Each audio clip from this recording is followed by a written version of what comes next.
Best health packages up to 80% discount. Tirumala Diagnostics. మందం మందం మధుర నినదైః వేణుమాపూరయంతం బృందం బృందావన భువి గవాం చారయంతం చరంతం ఛందోభాగే సతమఖమఖధ్వంసినాం దానవానాం హంతారం తం కథయ రసనే గోపకన్యా భుజంగం. భాగవత కథాసుధ తర్వాత భాగంలోకి వచ్చాం.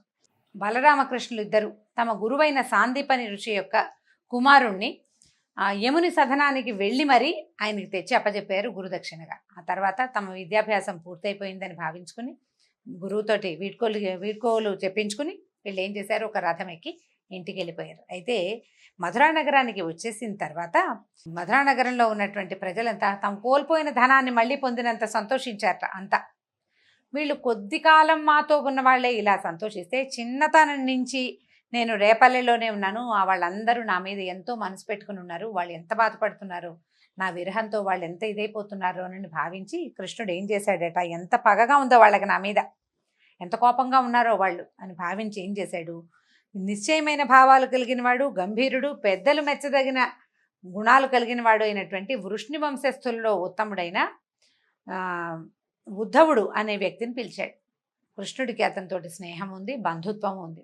ఉద్ధవుడిని పిలిచి ఏం చెప్పాడంటే, ఈ ప్రణయమూర్తులైన గోపికలు నా ఆగమన కోసం ఎదురు చూస్తూ ఉంటారు, నా మీద వ్యామోహంతో ప్రపంచాన్ని మర్చిపోయి ఎంత దుఃఖపడుతున్నారో, వాళ్ళని వదిలిపెట్టడం ధర్మం కాదని వాళ్ళు భావిస్తూ ఉంటారు, ఎంత ఈ వియోగ దుఃఖంతో వాళ్ళు ఎంత బాధపడుతున్నారో, ఎట్లా ప్రాణాలని ఒంటి మీద మోస్తున్నారో పాపం, ఒక్కసారి వెళ్ళి వాళ్ళతోటి మాట్లాడిరా, మా అమ్మ నాన్నని చూసిరా, తర్వాత నేను కమలాల వంటి కన్నులు కలిగిన ఓ కాంతలారా సంశయం పడకండి, నేను ఇక్కడి నుంచే మిమ్మల్ని చూస్తాను, మిమ్మల్ని వదిలిపెట్టను, బృందావనానికి వస్తానని నేను చెప్పినట్టుగా రహస్యంగా గోపికలతోటి చెప్పు అని చెప్పి పంపించాడు. అయితే సరే ఈయనేం చేశాడు, ఉద్ధవుడు గుర్రమే ఒక రథం ఎక్కి సాయంకాలానికి రేపల్లెకి చేరాడు.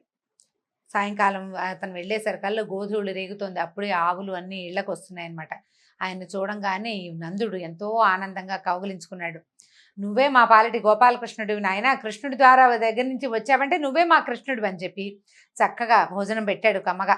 తర్వాత ఏమో శ్రమను పోగొట్టాడు, ఆయన ప్రయాణం బండి మీద కూర్చుని వచ్చాడు కదా, ఆయనకి చక్కగా స్నానానికి దానికి ఏర్పరిచి చక్కగా భోజనం పెట్టిన తర్వాత విశ్రాంతిగా కూర్చోబెట్టి ప్రయాణపు అలసటని పోగొట్టి ముచ్చటగా ఇలా అడిగాడు, నాయన మా చెలికాడు నా స్నేహితుడైన వసుదేవుడు కుశలంగా ఉన్నాడా, ఈ కంసుడు కడతేరిపోయిన తర్వాత తన కుమారులతోటి చక్కగా సేవించబడుతున్నాడా, అందరూ బాగున్నారా, మమ్మల్ని తలుచుకుంటున్నాడా కృష్ణుడు ఎప్పుడైనా అని అడుగుతున్నాడు. తర్వాత ఈ గోపికలని చెలికాండ్రని ఆలమందల్ని స్మరిస్తున్నాడా, ఇక్కడ వన్యాలు నదుల గురించి అందరికీ చెప్తూ ఉంటాడా, మా కృష్ణుడు మా ఇంటికి ఎప్పుడు వస్తాడు అని అడిగారు. అడిగేసరికల్లా ఇప్పుడు ఆ అడగటం కూడా ఎలా అంటే, మళ్ళీ మేము కృష్ణుడి తాలూకు వెన్నెల చిందే ముఖాన్ని చూడగలుగుతామా, మాకు దర్శన భాగ్యం లభిస్తుందా అంటూ బొంగురుపోయిన కంఠంతో మాట్లాడలేక దుఃఖంతో కళ్ళొత్తుకుంటూ మాట్లాడాడు ఈయన నందుడు.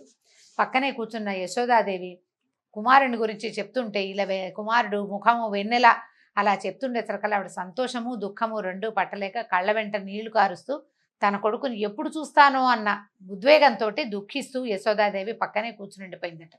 అప్పుడు ఈయన ఉద్ధవుడు ఏం చెప్పాడంటే, మీరు ధైర్యంగా ఉండండి, విద్యాభ్యాసానికి వెళ్ళారు, విద్య పూర్తయింది, మధురా నగరంలో పరిస్థితులన్నీ చక్కబరిచిన తర్వాత తప్పకుండా మిమ్మల్ని దర్శించడానికి వస్తాడు, అందుకే ముందు నన్ను పంపించాడు అన్నాడు.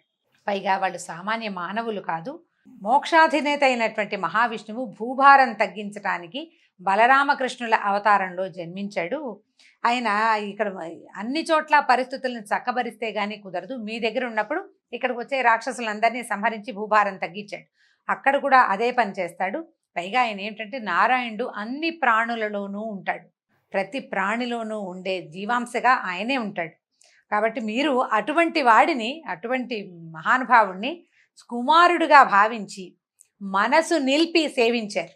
అమిత ముద్దు అతి గారాభంగా ఆయన మాటే చెల్లేటట్టుగా సేవించారు. పరమ ధన్యులు మీరు, మీలాంటి ధన్యత ఎవ్వరికీ కన్నా దేవకీ వసుదేవులకు కూడా మీలాంటి ధన్యత్వం చెందదు, అది మీకు ఎవరికి దొరకదు. పైగా ఏమిటి, భగవంతుడు ఎటువంటి వాడు, ఆయనకి అమ్మా నాన్న భార్య స్నేహితుడు చుట్టము విరోధి ఇష్టడు అయిష్టడు అంటూ ఎవ్వరూ లేరు. భగవంతుడికి అంతా ఒకటే. ప్రపంచమంతా. జనన మరణాలు లేవు. సజ్జనులను సంరక్షించటము, త్రిగుణరహితుడైనను దానికోసం అంటే మనం శిష్ట రక్షణ, దుష్ట శిక్షణ కోసం త్రిగుణాలు లేనివాడైనప్పటికీ గుణాలు ధరించి సృష్టి స్థితి లయలను సాగిస్తూ ఉంటాడు. భగవంతుడి విధానం అది అని ఉద్ధవుడు శ్రీకృష్ణుని యొక్క మహిమని, ఆయన యొక్క గొప్పతనాన్ని ముచ్చటిస్తూ ఆ రాత్రి గడిపేశాడు వాళ్ళతోటి. కృష్ణుడి గురించి అప్పుడు అలా చేశాడు, ఇలా చేశాడు, అట్లా అయింది, ఇట్లా అయింది అని తల్లిదండ్రి రకరకాల కబుర్లు చెప్తుంటే వాట్లల్లో ఉన్న తత్వజ్ఞానాన్ని వాళ్ళకి బోధిస్తూ పిల్లవాడు తమ దగ్గర లేడన్న దుఃఖాన్ని మాన్పటానికి సాధ్యమైనంత ప్రయత్నం చేశాడు ఉద్ధవుడు. మర్నాడు తెల్లవారేసరికి ఈ పొద్దుటి పాలు మజ్జిగ చిలుకుతున్న వేళకి, పాలు తీస్తున్న వేళ, మజ్జిగ చిలుకుతున్న వేళ 2 వేళలు. ఆ 2 వేళల మధ్యలోనూ నిద్ర లేచాడట ఉద్ధవుడు. లేచి ఏం చేశాడు? సంధ్యా ఉపాసన నిత్యానుష్ఠానాలని నెరవేర్చుకుని ఒక ఏకాంత స్థలంలో వెళ్ళి ఉన్నాడట. వీళ్ళంతా గోపికలు ఎట్లా అనుకుంటున్నారంటే, ఈయన చూడ్డానికి పద్మాల్లాంటి కళ్ళు, చక్కటి ముఖము, విశాలమైన వక్షస్థలం కలిగినవాడు, పచ్చని బట్ట కట్టుకునేవాడు, పొడుగాటివాడు, మెళ్ళో కమలమాల వేసుకుంటాడట. అతను మెరుగారి అంటే మెరిసిపోయే కుండలాలు ధరించిన ఈ పురుష పుంగవుడు మా కృష్ణుల్లాగానే ఉన్నాడు అని భావిస్తున్నారు. అలా కొంచెం రూపురేఖలతో కనపడిన కృష్ణుడే వచ్చాడని భావిస్తారనమాట గోపాంగనలు. వాళ్ళంతా పరిగెత్తుకుంటూ వచ్చారు. తర్వాత గోపికాంతలంతా ఇలా అన్నారు, అయ్యా మేము నిన్ను ఎరుగుతాము, మాకు నువ్వు తెలుసు, నువ్వు ఉద్ధవుడు అని, కృష్ణుడికి నువ్వు స్నేహితుడివి, తన తల్లిదండ్రులకి తన క్షేమం తెలియజేయటానికి నిన్ను పంపించారు. మా ప్రియుడు అంటే యదుపతి కృష్ణుడు వాళ్ళ అమ్మా నాన్నని మర్చిపోలేదు, కనీసం అమ్మా నాన్నని మర్చిపోలేదు, మేము ఎలాగో ఆయనకి ఏం గుర్తుంటాం, కనీసం వాళ్ళనైనా గుర్తుపెట్టుకుని పంపించాడు అని అన్నారు. గుర్తుపెట్టుకుని నిన్ను పంపించారు అని. ఎలా అంటే వాళ్ళకి ఎంత దుఃఖము, పట్టలేని దుఃఖము, భగవంతుణ్ణి వదిలిపెట్టి ఉండలేని వ్యామోహము, వాటితోటి రకరకాల మాటలు. ఒక తుమ్మెద అక్కడ తిరుగుతుంటే ఆ భృంగం మీద వ్యాజంగా పెట్టుకుని ఓ తుమ్మెద అని తుమ్మెదతోటి మాట్లాడుతున్నారట. అది వీటిని భాగవతంలో భ్రమర గీతలు అని చెప్తారండి. అంటే డైరెక్ట్గా సంభాషణ కాదు ఇది.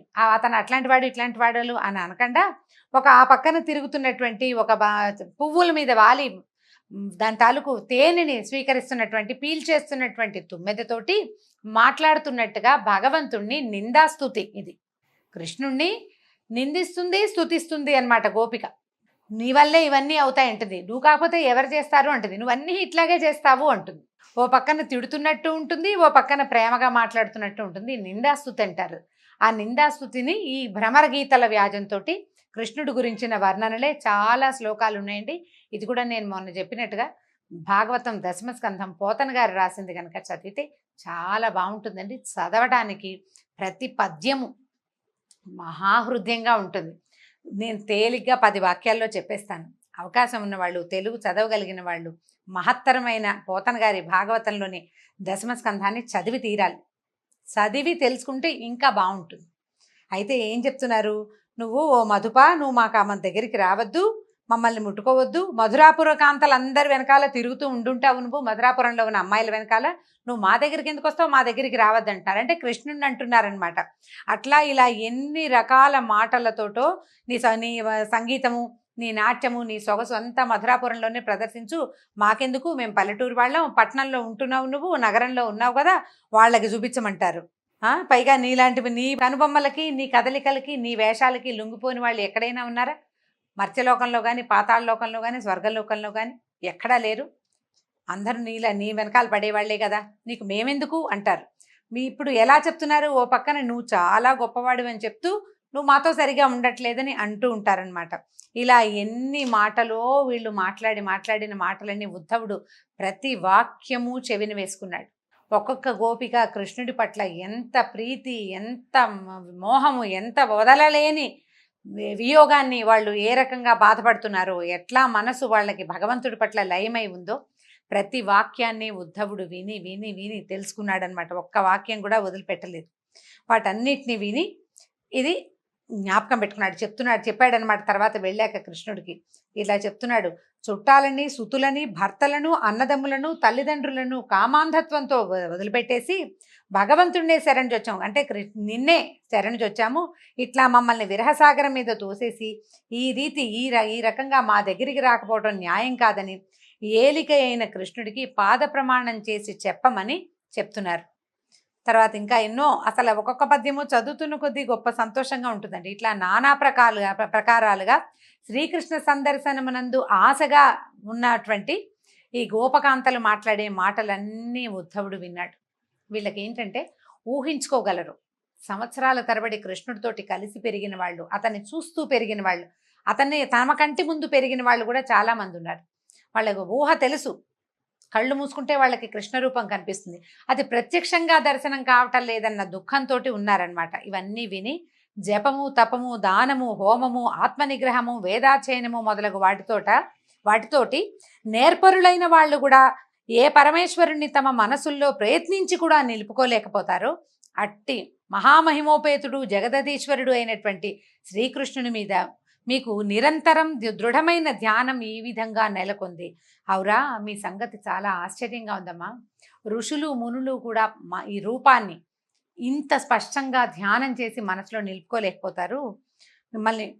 మిమ్మల్ని గురించి చెప్పడానికి కూడా నాకు ఏ మాటలు రావటం లేదు. కానీ మీరు సావధానంగా వినండి. మీ దగ్గరికి పంపించేటప్పుడు కృష్ణుడు ఏమన్నాడో నేను చెప్తాను, సావధానంగా వినండి అన్నాడు. ఏం చెప్పాడంటే, ఓ రమణీమణులారా, నేను సమస్త కార్యములకు ముఖ్య కారణమై ఉన్నాను. అంటే ప్రపంచంలో ఉన్న ప్రతి కార్యానికి నేనే కారణాన్ని అని చెప్తున్నాడు. భగవద్గీతేనండి ఇది, అర్థం చేసుకోవాలంతే. నా ఎడబాటు మీకు కలుగదు. స్థావర జంగమాత్మకములైనటువంటి సకల ప్రాణులలో పృథివ్యప్తేజో వాయువాకాశములనే పంచమహాభూతాలు ఉండే విధంగా నేను మనసునకు, పంచ ప్రాణములకు, బుద్ధికి, ఇంద్రియ వృత్తులైన శబ్ద స్పర్శ రూప రస గంధాలకు, జ్ఞాన కర్మేంద్రియాలకు ఆధారభూతుడనై ఉన్నాను. నాయందే నా సంకల్ప మహిమతో నాలో సూక్ష్మరూపమున అణిగి ఉన్న చరాచర ప్రపంచాన్ని స్థూల రూపంతో సృజిస్తాను, రక్షిస్తాను, నశింపజేస్తాను. స్వరూపము చేత నిర్మలుడు, జ్ఞానస్వరూపుడు అయినటువంటి జీవునకు ప్రపంచ స్వరూపము సత్వాది గుణములు లేదా భూతేంద్రియ గుణాలతోటి కలుగుతోంది. మాయాకార్యములైన జాగ్రత్త స్వప్న సుషుప్తులనే మనోవృత్తులందు అతడు దేవమనుష్యాది రూపములలో తోచుతున్నాడు.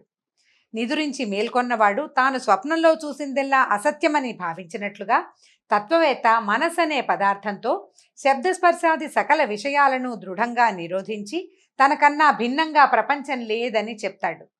ఆ మనసును పండితులు వేసట చెందక అరికట్టగా అటుపై భేదభావము పొడచూపదు. కాబట్టి నేను ప్రతి చోట ఉంటాను. మీకు కలుగుతున్న ఈ వ్యామోహము, వియోగ దుఃఖము నా వల్లే కలుగుతున్నాయి, అది నేనే. నా యందు కలుగుతున్నాయని మీరు భావిస్తున్నారు, కానీ ఆ వేదన కూడా నేనేను అని చెప్తున్నాడు భగవంతుడు.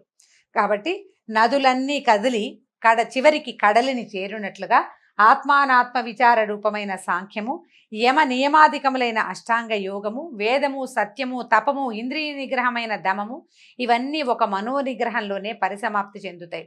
కాబట్టి స్త్రీలు ఏం చేస్తారట, సమీపంలో ఉన్న వాళ్ళకంటే దూరంగా ఉన్న వాళ్ళ మీద తహతహపాటు చిత్తములందు అనురక్తి కలిగి ఉంటారు.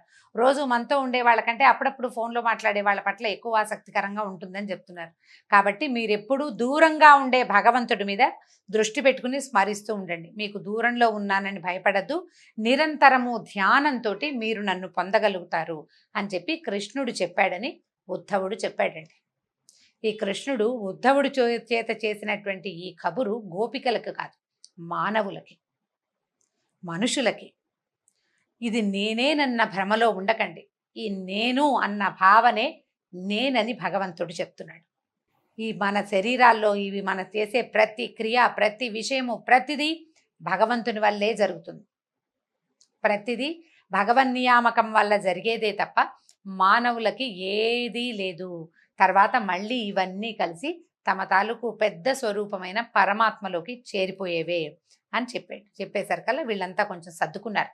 అప్పటిదాకా ఉద్వేగంగా, దుఃఖంగా, ఏడుపు మొహాలతోటి కళ్ళు తుడుచుకుంటూ ఉన్నారు. మెల్లిగా సర్దుకుని సుఖంగా ఉన్నాడా, ఆయన ఎప్పుడొస్తాడు, మా ప్రాణేశ్వరుడు వస్తాడంటే ఆ ఊళ్ళో ఉన్న వాళ్ళు ఒప్పుకుంటారా, వాళ్ళంతా ఆయన ఇక్కడ ఊరు వెళ్తానంటే ఒప్పుకుంటారో ఒప్పుకోరో, ఆయన మమ్మల్ని వచ్చి మళ్ళీ మాతోటి చక్కగా సరదాగా చిన్నప్పట్లాగా తిరుగుతాడా లేదా అని బాగా నీతో ఏకాంతంగా చెప్పాడా, ఇలా చాలా అడిగారనమాట. అడిగితే అందరికీ అంటే ఒక్కొక్కటే అడుగుతున్నారు. చిన్నప్పుడు మా చెట్టు మీద కూర్చుని మా బట్టలన్నీ తీసి దాచేశాడు, అలాంటి సంగతులు నీకు చెప్పాడా, మా గురించి గుర్తు చేసుకుంటున్నాడా అని ఎన్నో రకాల ప్రశ్నలు అడిగి మొత్తానికి ఈ ఉద్ధవుణ్ణి పంపించారు. దాంతో ఈ ఉద్ధవుడు వీళ్ళు కృష్ణుడు చెప్పిన వాక్యాల బరువుని మోస్తూ ఇక్కడికి వచ్చి అది కొంతే బరువు ఈ ఇంతమంది గోపకాంతలు తర్వాత ఏమో నందుడు యశోద వారి దుఃఖాన్ని వారి వియోగ దుఃఖాన్ని మోస్తూ కృష్ణుడి దగ్గరికి చేరాడట. తర్వాత కృష్ణుడు ఉద్ధవుడు కలిసి ఎక్కడెక్కడికి వెళ్ళి ఏమేం చేశారో వచ్చే భాగంలో తెలుసుకుందాం. నమస్కారం.